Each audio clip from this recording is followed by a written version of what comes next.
all idea, yeah, I think it's enough for you to do. Now, fill out the whole thing for me. The rest of this book, because this is a big book. There's like 7 or 8 pages of stuff in here that you've got to fill out. Okay? Go to the Eagle District website.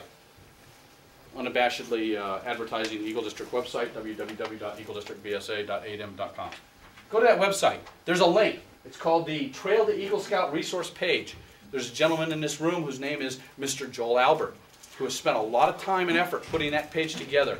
It has had over 3,000 scouts visit that website.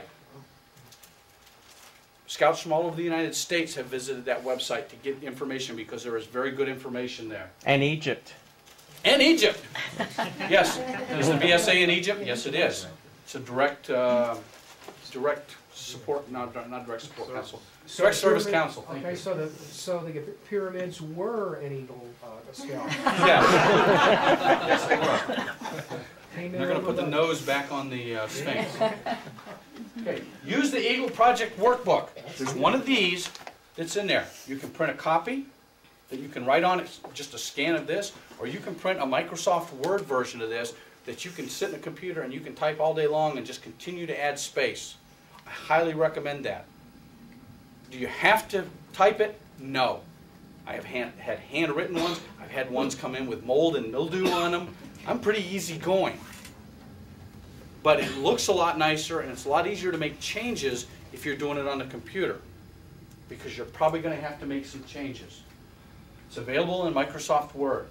Use the 2005 Eagle Scout Project Approval Checklist. That's that other sheet that you have, the front and back sheet. That's the worksheet that I or whoever approves your project is going to use. It's just like this. On the back, there's lots of space for you to take notes. Print it. Use it. Yes, I require a lot of support staff.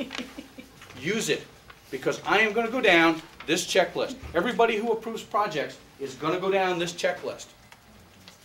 And they're going to say, yes, it's there, or no, it's not. And if it's not there, then it's probably not going to be approved at that time. That doesn't mean you have to start all over, but the night you show up and say, hey, I'm ready to get my project approved, I've got 3 of these things done, it isn't going to happen. And some scouts go away very upset. Most don't. Most say, okay, cool. When I got done, he told me what I needed to do, and we're going to meet again, and I'm going to get my project approved. But if you've not looked at this, and you don't come in with all the stuff in there, it's most likely, about 99%, not going to get approved. Use the Eagle Scout process checklist. There is another identifier in there. It's a 27-step guide that was also done by somebody in this room, Mr. Ralph Beck.